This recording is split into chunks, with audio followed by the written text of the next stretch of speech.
అందరికీ నా నమస్కారాలండి. ఇప్పుడు మీరు చూస్తుంది ఇంటర్మీడియేట్‌కి సంబంధించి గ్రామర్‌కి సంబంధించినటువంటి టోటల్ ప్లేలిస్ట్‌ని మీరైతే గమనిస్తున్నారు. ఇక్కడ ప్రతి టాపిక్ కూడా పార్ట్స్ ఆఫ్ స్పీచ్ కానివ్వండి, రూట్ మ్యాప్స్ కానివ్వండి, పై డయాగ్రామ్ కానివ్వండి, బార్ డయాగ్రామ్ కానివ్వండి, ప్రతీది కూడా ట్రీ డయాగ్రామ్ అన్నీ కూడా డిస్కస్ చేయబడినయి. అండ్ ఆర్టికల్స్ కానీ, ప్రిపోజిషన్ టైప్స్ కానివ్వండి, టెన్సెస్ కానివ్వండి, అన్నీ కూడా ప్రతిదీ డిస్కస్ చేయబడింది. సింపుల్‌గా మీరు ఐ కార్డ్స్ అనేవి ఇక్కడ వస్తూ ఉంటాయి. ఈ ఐ కార్డ్స్ అనేవి మీకు కనబడినప్పుడు ఇక్కడ నుంచి వస్తూ ఉంటాయి స్టార్టింగ్‌లో నుంచి. అప్పుడు మీరు వాటిని యాక్సెస్ చూడండి ఇక్కడ ఐ కార్డ్స్ అనేవి ఇట్లా వస్తూ ఉంటాయి మీరు చూస్తున్నప్పుడు. వాటి ద్వారా ఏందంటే మీరు మిగతావి ఏవైతే ఉన్నాయో ప్లేలిస్ట్‌లు అయన్నీ కూడా యాక్సెస్ చేయొచ్చు. ఎండ్ స్క్రీన్స్ ఉంటాయి. ఈ విధంగా వస్తాయి చివర్లో. వాటిని క్లిక్ చేసి కూడా మీరు టోటల్ యాక్సెస్ అయితే పొందొచ్చు. లింక్ అని గనక సింపుల్‌గా అడిగినట్లయితే కామెంట్ సెక్షన్‌లో మీకు ప్లేలిస్ట్ లింక్స్ అనేవి ప్రొవైడ్ చేయడం జరుగుతుంది. డిస్క్రిప్షన్‌లో కూడా మీకు ఈ ప్లేలిస్ట్ లింక్‌లు అయితే అందుబాటులో ఉంటాయి. ఇప్పుడు ఈ వీడియోలో వచ్చేసి మనం చేస్తుంది ఏంటంటే రీడింగ్ కాంప్రహెన్షన్ ఏదైతే ఉందో దాన్ని మనం చూడబోతున్నాం. ఎగ్జామ్స్‌లో సెక్షన్ బిలో మీరు గనక చూసినట్లయితే 5 మార్కులకు గాను మొట్టమొదటి ప్రశ్న సెక్షన్ బిలో వచ్చేసి 6 రోమన్ అంకెతో ఈ రీడింగ్ కాంప్రహెన్షన్ అనేది ఉంటుంది. ప్యాసేజ్‌లు ఇవ్వడం జరుగుతుంది. ఈ రీడింగ్ ప్యాసేజ్‌లు ఏవైతే ఉన్నాయో ఇవి అంటే out side of the text book అనేది ఇవ్వడం జరుగుతుంది. టెక్స్ట్ బుక్‌లోనే ఇవ్వాలి అనేటటువంటిదైతే లేదు. జస్ట్ ఏందంటే బయట నుంచి ఇవ్వడం జరుగుతుంది. రకరకాల అంశాలని టచ్ చేయడం జరుగుతుంది. Read the following passages and carefully and answer the questions that follow. కాబట్టి ప్యాసేజెస్ చదవాలి. ఆ తర్వాత ఉండే క్వశ్చన్ని మనం రాయాల్సి ఉంటుంది. చూడండి ముందు మనం చేయాల్సింది ఏంటంటే చాలామంది ప్యాసేజ్ని చదువుతారు. ముందు చదివేసి ఏం చేస్తారంటే తర్వాత క్వశ్చన్లకు వెళ్తారు. మనం టైం సేవింగ్ మెథడ్ ఏంటంటే ముందు ప్రశ్నలు ఏం అడుగుతున్నాడు, తర్వాత మనం అవసరమైతే ప్యాసేజ్ని 100 సార్లు బయట చదువుకుంటాం, అది వేరే విషయం. కాకపోతే మనం సమయాన్ని సద్వినియోగం చేసుకోవాలి. కాబట్టి మనం చేయాల్సింది ఏంటంటే ముందు ప్రశ్నల్ని చదువుతాం అకార్డింగ్ టు ద ప్యాసేజ్. ఈ ప్యాసేజ్ని అనుసరించి what is a likely outcome for a young adult who uses multiple social networks. Outcome ఏంటి అంటే ఒక వ్యక్తి రకరకాల సోషల్ నెట్వర్క్స్ని వాడుతున్నాడు. ఏంటి సోషల్ నెట్వర్క్స్? ఫేస్బుక్ కావచ్చు, ఇన్స్టాగ్రామ్ కావచ్చు, ఇంకా ట్విట్టర్ కావచ్చు. ఇవి సోషల్ నెట్వర్క్స్ అన్నమాట. అంటే సోషల్ నెట్వర్క్స్ అంటే ఏంటి? ఒకళ్ళనొకళ్ళు కమ్యూనికేట్ చేసుకునేటటువంటి ప్లాట్ఫామ్స్. లైక్లీ అవుట్కమ్ ఏంటి అంటే ఏం జరుగుతుంది యంగ్ అడల్ట్స్కి, అది మనం రాయాలి. List 2 tips to reduce social media consumption mention in the passage. ప్యాసేజ్లో పేర్కొన్నటువంటి ఒక 2 టిప్స్ చెప్పమంటున్నారు. అది కూడా సోషల్ మీడియాని తగ్గించడంలో, వాడకం తగ్గించడానికి. According to a recent survey which social media network is worst for mental health and well being. Recent సర్వేలో ఏ సోషల్ మీడియా నెట్వర్క్ అనేది మానసిక ఆరోగ్యాన్ని దెబ్బతీస్తుంది అనేది అడగడం జరుగుతుంది. వర్స్ట్ అనమాట. అది ప్యాసేజ్లో ఇచ్చింది, మనం రాస్తాం. మన ఒపీనియన్ రాయడం కాదు. మనకు తెలిసినంత మాత్రాన మన ఒపీనియన్ అనేది రాయకూడదు. అండ్ మనం చేయాల్సిందంటే ప్యాసేజ్లో ఏం చెప్పారనేది రాయాల్సి ఉంటుంది. What does the term stand for? FOMO. FOMO అనగానేమి మనకు తెలిసి ఉండొచ్చు, బట్ ప్యాసేజ్లో ఏం చెప్పారో చూడాలి. State true or false. నిజమా అబద్ధమా? Young people who spend more than 2 hours a day on social networking sites less likely to report psychological distress. 2 గంటలు గనక అంతకు మించి 2 గంటలు అంతకు మించి గనక సోషల్ మీడియాలో ఉంటే ఆ వ్యక్తులు మానసిక ఆరోగ్యంతోనూ, మానసిక ఏదైతే ఆందోళన ఉంటుందో మానసిక ఆరోగ్యంతో ఉంటారు. మానసిక అనారోగ్యం అనేది చాలా తక్కువగా ఉంటుంది అనేసి అయితే ఇచ్చారనమాట. అంటే మానసిక అనారోగ్యం అనేది వీళ్ళకు ఉండదు 2 గంటల కన్నా ఎక్కువ కనుక సోషల్ మీడియాలో ఉంటే. కాబట్టి ముందేమో ఏమంటున్నాడు, ఎవరైతే వాడతారో వాళ్ళకుండేటటువంటి ప్రాబ్లమ్స్ అడిగాడు మొదటి ప్రశ్నలో. అండ్ తర్వాత ఏం అడిగాడు, సోషల్ మీడియా కన్జంప్షన్ని రెడ్యూస్ చేయడం అనేది ఎట్లా టిప్స్, వర్స్ట్ సోషల్ మీడియా ఏదని అడిగాడు. ఫోమో అంటే ఏందని అడిగాడు. నిజమా అబద్ధం? 2 గంటల కన్నా ఎక్కువ పడితే వాళ్ళలో మానసిక అనారోగ్యం అనేది చాలా తక్కువగా ఉంటుంది అన్నాడు. నిజమా కాదా? మన క్వశ్చన్స్ చదువుతుంటేనే అది అబద్ధం అని తేలిపోతుంది. అది అబద్ధం. ఎందుకని? పైన ఏం చెప్పాడు మొదటి ప్రశ్నలోనే, క్వశ్చన్స్లోనే మనకు కొన్ని ఆన్సర్లు తెలిసిపోతాయి. మనం క్రాస్ చెక్ చేసుకుంటాం ఇక్కడ. సరే, social media. Instagram is the worst social media network for mental health and చూడండి, ఫస్టే మనకు కావాల్సిన ఆన్సర్ వచ్చేసింది. What is the worst social media network అని అడగడం అయితే జరిగింది. ఏది? ఇన్స్టాగ్రామ్. మనం వాడేదే అది. దాన్నే మొట్టమొదట్లోనే చెప్పేశాడు, ఇన్స్టాగ్రామ్ అనేది వర్స్ట్ సోషల్ మీడియా నెట్వర్క్ అనేది. దేనికి? మానసిక ఆరోగ్యం ఉండదు అండ్ వెల్ బీయింగ్, మనం బాగున్నాం అనే భావన కూడా మనకైతే ఉండదు. According to A recent survey, ఒక రీసెంట్ సర్వే చేశారు. ఆ రీసెంట్ సర్వే ఏంటంటే, మానసిక అనారోగ్యానికి కారణమవుతున్న సోషల్ మీడియా ప్లాట్ఫామ్గా వర్స్ట్ ఏదైనా ఉంది అంటే ఆ వర్స్ట్ ఏంటంటే ఇన్స్టాగ్రామ్ అన్నమాట. It was associated with high level anxiety, ఆందోళన, డిప్రెషన్, కుంగిపోవడం, బల్లియింగ్ అంటే ఇతరులని భయపెట్టడం, బెదిరించడం, స్లీప్ క్వాలిటీ అనేది తగ్గిపోతుంది.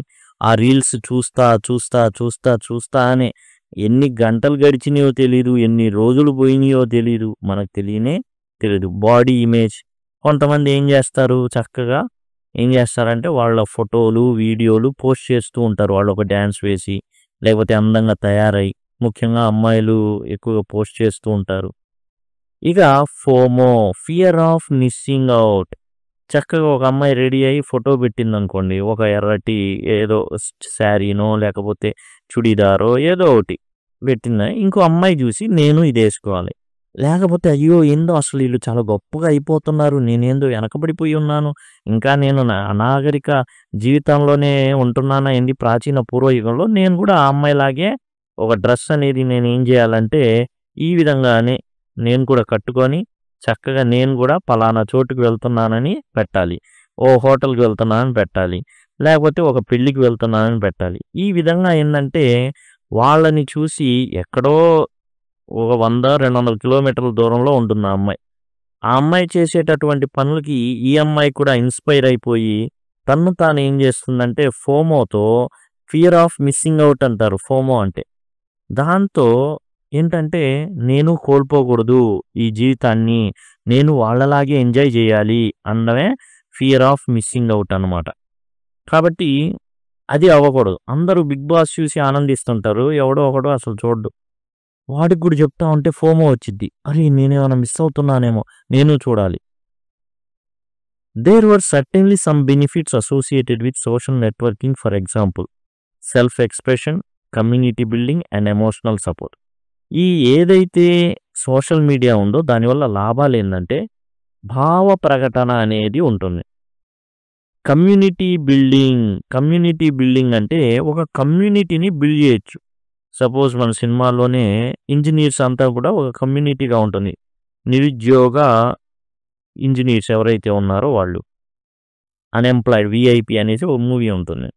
అందులో ఏంటంటే ఈ నిరుద్యోగ సంఘం మొత్తం అనమాట, నిరుద్యోగులందరికీ యాక్చువల్గా వాళ్ళు ఏకీకృతంగా ఉండరు, అంటే ఒక చోట కూర్చొని చేసే ఉండదు. కానీ సోషల్ ప్లాట్ఫామ్ అలా కాదు, 1000 కిలోమీటర్ల దూరం ఉన్నా 100 కిలోమీటర్ల దూరంలో ఉన్నా మనం కమ్యూనిటీ బిల్డ్ చేయొచ్చు ఎమోషనల్ సపోర్ట్ కోసం.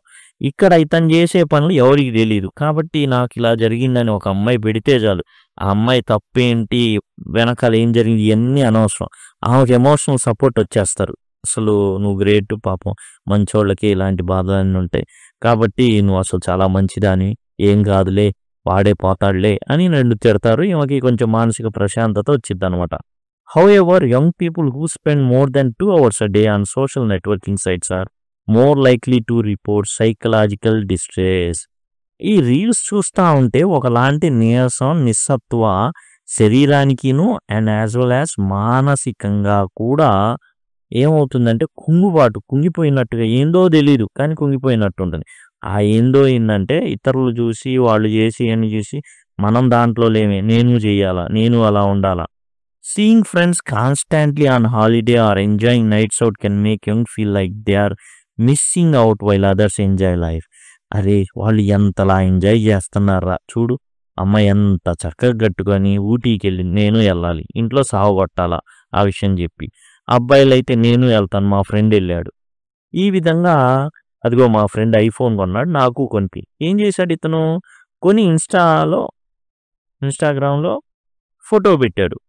దాంతో రీల్స్ చేస్తూ అదిగో నా దగ్గర ఐఫోన్ ఉందని చూపించుకుంటున్నాడు కాలేజీలో. అండ్ ఒక ఇన్స్టాగ్రామ్లో పెట్టాడు.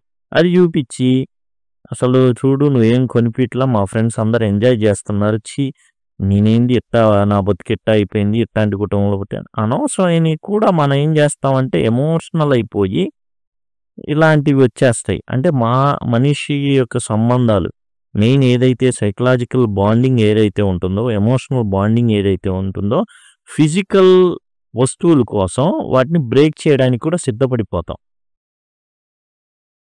స్టేటస్ ఆఫ్ మైండ్ అనేటటువంటి ఒక రిపోర్టు ఏం చేసింది అంటే దీని ప్రకారం these feelings can promote A compare and despair attitude. వీళ్ళకి ఉన్న మెయిన్ జబ్బు ఏమొస్తుంది అంటే పోల్చి చూసుకునేటటువంటి జబ్బు ఎక్కువగా వస్తుంది. అందరితో పోల్చుకుంటారనమాట. ఇంతకుముందు ఏంటంటే పొరుగింటి వారి పుల్లటి కూర రుచి మాత్రమే, ఇప్పుడు పొరుగు వాళ్ళు ఎక్కువైపోతారు, వేలలో లక్షల్లో ఉంటారు. Social media post can also set unrealistic expectations and create feelings of inadequacy and low self esteem. ఎట్లా ఉంటుందంటే ఈ ప్రపంచం చిన్న పిల్లవాడికి ఎలకంటే మిక్కీ మౌస్ లాగా ఉంటుంది అనుకుంటే చాలా పొరపాటు. ఎలక చూడడానికి చాలా చండాలంగా ఉంటుంది, మిక్కీ మౌస్ అనేది అందంగా ఉంటుంది. అట్లానే ప్రపంచం ఏంటంటే ఎలక పిల్లని మిక్కీ మౌస్ లాగా చూపిస్తుంది ఇంకో రకంగా ఆలోచిస్తే. ఎందుకంటే చాలా వీళ్ళు వెళ్ళేది ఒకదానికి, వీడు ఫ్రీగా వెళ్తాడు, ఏదో పనుండి వీడి చేత దొడ్లు గడిగించుకోవడానికో లేకపోతే ఏదో చేయడానికి అమెరికాకి తీసుకెళ్తారు. వీడు మాత్రం ఏం చేస్తాడు, అమ్మాయి అయినా సరే పనావగా తీసుకెళ్తారు. ఎందుకంటే అక్కడ లేబరు ఇవన్నీ చాలా కష్టంగా ఉంటాయి కాబట్టి ఏం చేస్తారంటే వెళ్తా అమెరికా పట్టుకెళ్తారు. ఏమో చదివింది ఉండదు, ఏముండదు, పట్టుకెళ్తారు. ఎందుకంటే పని మనిషి అని చెప్పరుగా ఏమికి, తీసుకెళ్తారు. ఆడు చూస్తే దొడ్లు గడగడానికి ఎవరు ఏముండరు, సపోజ్ వాళ్ళు ఏదో హెల్ప్గా తీసుకెళ్తారు.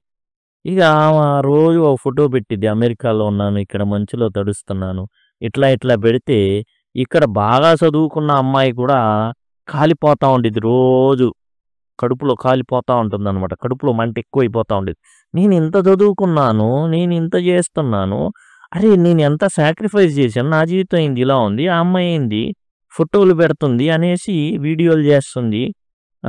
ఏఐ కూడా కాదు అసలు, అన్నీ ఏంటంటే ప్రూఫ్లు అడుగుతారు, నువ్వు నిజంగా ఇట్లా ఈ డ్రెస్ వేసుకొని అంటే కనబడిద్ది, ఇక్కడికి వెళ్ళమంటే వెళ్ళిద్ది, నడుచుకుంటా చెప్పిద్ది. ఎందుకు వెళ్ళారు ఏం పర్పస్ అనేది తెలియదు, వీళ్ళు మాత్రం కడుపులో మంటలతో వీళ్ళు దహించుకుపోతూ ఉంటారు. అది కాస్త ఏమవుతుందంటే లో సెల్ఫ్ ఎస్టీమ్గా మారుతుంది. ఆత్మ న్యూనతాభావం, నేను తక్కువ, భలే లక్కు కొట్టింది, ఏం లక్కు కొట్టింది, దొడ్లు గడిగేటటువంటి లక్కు కొట్టింది. ఆ విషయం మనకు తెలియక మనం ఏం చేస్తాం, మనం అయ్యో అసలు రాత కొంతమందికి అలా ఉండిద్ది. మావాడు వెళ్ళాడంటే ఏం పని చేయడానికి వెళ్ళాడు, పెట్రోల్ బంకులో పని చేయడానికి వెళ్ళాడా, ఇవన్నీ తెలియదు అనమాట. తెలియదు కానీ చక్కగా డ్రెస్ వేసుకొని అక్కడ ఫారెన్లో దొడ్లు గడిగేవాళ్ళు కూడా సూటు బూట్ వేసుకొని వెళ్తాడు, అవి ఇప్పేసి చక్కగా గ్రీన్ షర్ట్ ఏదో ఒకటి వేసుకుంటాడు, ఆ పని కానీ మళ్ళీ సూటు బూట్ వేసుకొని కారు వేసుకొని వెళ్ళిపోతాడు. This may explain why Instagram where personal photos take centre stage. ఇదే ప్రాబ్లం అక్కడ. Receive the worst scores our body image and anxiety. యాక్చువల్గా ఇన్స్టాగ్రామ్లో కనబడేటటువంటి అందగత్తెలు ఎవరైతే ఉన్నారో జస్ట్ దే యూజ్ ఫిల్టర్స్, మనకు అర్థమవుతూ ఉంటుంది జాగ్రత్తగా గమనిస్తే. అసలు అలాంటి వ్యక్తులు వాళ్ళే బయటికి వస్తే మనం గుర్తుపట్టలేము. ఫిల్టర్స్ వాడతారు, ప్యూర్ ఫిల్టర్స్. ఎంతలాగంటే ఎంత నల్లగా ఉన్నా అచ్చంగా ఏ మేకప్ లేకుండా పాచి మొహంతో వచ్చేసిన అందంగా కనబడతారు. Instagram easily makes girls and women feel as if their bodies are not good enough as people add filters and edit their pictures in order for it to look perfect. కాబట్టి పర్ఫెక్ట్గా కనిపించడానికి ఏం చేస్తారు, ఫిల్టర్స్ వాడుతుంటారు. ఇది ఏంది ఆత్మన్యూనతా భావం వల్ల కొంతమంది చేసేదనమాట. దాన్ని చూసి ఏమనుకుంటారు, అరెరే! ఆ అమ్మాయి ఏంది ఇప్పుడు ఎవరో ఒక నల్లగా ఉన్న ఎక్కడో పాపం పెళ్లి చేసి పంపించేసారు. అక్కడి నుంచి పెడుతుంటే ఈ అమ్మాయి ఏంది ఇలా మారిపోయింది. అంత జీవితం ఎంత బాగుందో అన్న ఫీలింగు వచ్చేసి వీళ్ళు తమకు తాము తగ్గించుకుంటా అలాంటి జీవితం కావాలి అని కోరుకుంటుంటారు. కానీ అక్కడ వాస్తవ జీవితం వేరుగా ఉంటుంది. The more social networks a young adult uses the more likely he or she is to report depression and anxiety. ఈ విధంగా ఆందోళన అండ్ డిప్రెషన్ కుంగిపోతారనమాట చాలామంది. ఇందాక చెప్పిన ఎగ్జాంపుల్ తీసుకెళ్ళింది వేరే పనికి, కానీ సోషల్ మీడియాలో రెగ్యులర్గా ఏం అప్డేట్స్ ఇస్తూ ఉంటారు, అద్భుతంగా ఉన్నాను, ఏముంది ఏ చెట్టు పక్కన పుట్ట పక్కన అద్భుతంగా ఉంది నా జీవితం ఎక్సలెంట్, అరే ఈ అమ్మాయి ఏం చదువుకోవాలా, ఆ అమ్మాయి జీవితం బాగుంది, నేను ఇన్ని సాక్రిఫైస్ చేసి చదువుకున్నా రాత అనేసి అనుకోవడానికి ఎక్కువ అవకాశాలు ఉంటాయి. కానీ నిజంగా అక్కడ జరిగేది మనకు తెలియదు అనమాట. Tips to reduce social media consumption. ఈ సోషల్ మీడియా కన్జంప్షన్ని మనం తగ్గించడానికి టిప్స్ ఏవైనా ఉన్నాయా అంటే అవి కూడా చెప్తున్నారు. అంటే ప్రాబ్లమే చెప్పట్లా, సొల్యూషన్ కూడా చెప్పడానికి ప్రయత్నిస్తున్నారు. ఏంటంటే సెట్ టైం లిమిట్స్, ఒక అరగంట. Turn off notifications. ఎప్పుడు నోటిఫికేషన్స్ వస్తూ ఉంటాయి కొంతమందికి, ఒక రైల్వే గనక బోగీలు లెక్క వస్తానే ఉంటాయి. మనం మర్చిపోయినా సరే ఏం చేస్తే అలర్ట్లు వస్తూ ఉంటాయి. దానివల్ల మనకు చాలా ప్రాబ్లం ఏంటంటే మానసికంగా మనం ఇబ్బందులు పడతాం. కాబట్టి నోటిఫికేషన్స్ ఆన్ చేసుకోవాలి. ఒక టైం అంటూ సెట్ చేసుకొని మనం ఏం చేయాలి అంటే ఆ టైం వరకే దాన్ని లిమిట్ అయితే చేయాలి. అంతకు మించి ఎక్కువగా మనం చూడకూడదు. అలానే కొన్ని యాప్స్ ఉంటాయి చెప్తాయి అనమాట, దీన్ని ఎక్కువ వాడేస్తున్నావు నువ్వు అనేసి. Replace social media with hobbies like reading, చదువుకోవడం, పుస్తకాలు చదవడం, ఆడుకోవడం అండ్ ఎక్సర్సైజ్, ఇలాంటి వాటి మీద దృష్టి పెడితే బాగుంటుంది. లేకపోతే మానసిక ఆరోగ్యం అనేది పూర్తిగా కోల్పోవడానికి ఆస్కారం ఉంది. According to the passage, what is likely outcome for young adult who uses multiple networks. Multiple నెట్వర్క్స్ని వాడడం వల్ల కలిగేటటువంటిది ఏంటి? ఏముంది ఇక్కడ చూడండి, depression and anxiety. The more social networks a young adult uses the more likely he or she is to report depression and anxiety. This is the first question answer మొత్తం. చూడండి ఇక్కడ more social networks young adult uses కదా, ఇక్కడ కూడా question చూడండి, young adult uses multiple social networks. Outcome ఏంటి? Outcome ఏంటంటే depression, anxiety. ఇది మొత్తం రాసేయచ్చు, లేదా సింపుల్గా మనం ఏం రాయొచ్చు, డిప్రెషన్, యాంగ్జైటీ అనేటటువంటిది మనమైతే రాయొచ్చు అనమాట. Depression, anxiety. కాబట్టి మనం రాద్దాం. ఏంటంటే ఏమొస్తుంది అవుట్కమ్ అంటే డిప్రెషన్, చివరిలో ఉంది డిప్రెషన్, ఇంకా ఉన్నాయి సైకలాజికల్గా అవన్నీ కూడా ఇవ్వడం అయితే జరిగింది. డిప్రెషన్, యాంగ్జైటీ అనేవి మనకైతే వస్తాయి చూస్తుంటే. List 2 tips to reduce social media consumption mention in the passage. ప్యాసేజ్లో ఏమున్నాయి టిప్స్, అదిగోండి టిప్స్ అని ఇక్కడే ఇచ్చేసాడు. Set time limits, turn off notifications. ఈ రెండు రాయొచ్చు. లేదు మనకు ఓపిక ఉంటే ఈ 3 రాసేయచ్చు. రెండో ప్రశ్నకి set time limits, turn off notifications అనేవి మనం రాయాల్సి ఉంటుంది. According to A recent survey, which social media network is worst mental health and wellbeing. ఏది స్టార్టింగ్లో అని చెప్పాడు, Instagram is the worst social media network. కాబట్టి అది మనం రాస్తాం. ఏంటది? ఇన్స్టాగ్రామ్. ఫోమో కూడా మనకి ఫస్ట్లోనే ఇవ్వడం జరిగింది. ఏంటది? Fear of missing out. FOMO అంటే ఫియర్ ఆఫ్ మిస్సింగ్ అవుట్ అనేది రాయడం అయితే జరిగింది. ఫియర్ ఆఫ్ మిస్సింగ్ అవుట్ అని ఫోమో అనేసి పక్కనే ఇచ్చారనమాట. చదవండి, FOMO or the fear of missing out అనేసి ఇవ్వడం అయితే జరిగింది. అదిగోండి, FOMO or the fear of missing out అనేసి ఇవ్వడం అయితే జరిగింది. తర్వాత క్వశ్చన్ అండి, true or false young people spend more time. ఎవరైతే మోర్ టైం స్పెండ్ చేస్తారో more than 2 hours a day on social media, less likely to report psychological distress. False కదా, మనకు అర్థమైపోతుంది. క్వశ్చన్లు జరిగినప్పుడే అర్థమైంది ఏమని, దట్ ఈస్ ఫాల్స్ అనేసి మనకైతే అర్థమైంది. అబద్ధం. ఎక్కువ చూస్తే ఎక్కువ డిస్ట్రెస్. ఎందుకని? మనకు తెలిసిన వాళ్ళు కనబడతారు, తర్వాత బయట వాళ్ళు కొన్ని మంచివి ఉంటాయి నేర్చుకునేవి చిన్న చిన్నవి అవి ఓకే. కానీ ఈ షో ఆఫ్ అనేది ఎక్కువ కాబట్టి ఏం జరుగుతుందంటే వాళ్ళ టీనేజ్‌లో గానివ్వండి అండ్ మోస్ట్ యంగ్ అడల్ట్స్‌లో గానివ్వండి, ఈ కంపేర్ చేసుకునేటటువంటి వాళ్ళలో చాలా చాలా ఇబ్బందులనేవి తలెత్తాయి. వాస్తవ పరిస్థితులు తెలియవు. జస్ట్ ఏదైతే అదే డొల్ల అంటారే అది మాత్రమే చూసి భ్రమలో జీవిస్తూ ఉంటారు, బాధపడుతూ ఉంటారు. ఒకసారి చూద్దామండి. According to passage what is likely outcome for young adult who uses multiple social networks అంటే వాళ్ళకి ఏం జరుగుతుంది అంటే డిప్రెషన్, యాంగ్జైటీ రావడం జరుగుతుంది. The likely outcome is that they are more likely to repeat depression and anxiety. 2 tips to reduce social media consumption అంటే అది వచ్చేసి set time limits, turn off notifications అనేవి హెల్ప్ చేస్తాయి. ఆ తర్వాత వర్స్ట్ రీసెంట్ సర్వే ప్రకారం వర్స్ట్ సోషల్ నెట్వర్క్ ఏదైనా ఉందా అంటే అది Instagram is the worst social media network for mental health and well being అని చెప్పడం అయితే జరిగింది. ఫోమో అంటే ఫియర్ ఆఫ్ మిస్సింగ్ అవుట్. తర్వాత ట్రూ ఆర్ ఫాల్స్ అంటే false. According to the passage young people who spend more than 2 hours day on social media networking sites are more likely to report psychological distress. ఏదైతే question ఉందో అదే. యంగ్ people who spend more than 2 hours a day on social sites are less తీసేసి more అని పెట్టి రాసేస్తాం అంతే. More likely to, less కాదు, మోర్ లైక్లీ టు రిపోర్ట్ అనమాట. లెస్ ప్లేస్లో మనం అంటే ఫాల్స్ రాస్తే సరిపోతుంది. ఇంకా మనం రాయాలి అనుకుంటే మొత్తం ఇదే రాస్తా. లెస్ బదులు మోర్, ఈ లెస్ బదులు సింపుల్గా మోర్ పెట్టామనుకోండి అయిపోతుంది. మోర్ లైక్లీ అది కరెక్ట్. ఆ విధంగా మనం అయితే రాయాల్సి ఉంటుంది ఆన్సర్గా. ఇదండి రీడింగ్ కాంప్రహెన్షన్. చాలా ఈజీగా మీరైతే రాయొచ్చు. దయచేసి గమనించండి. Thanks a lot.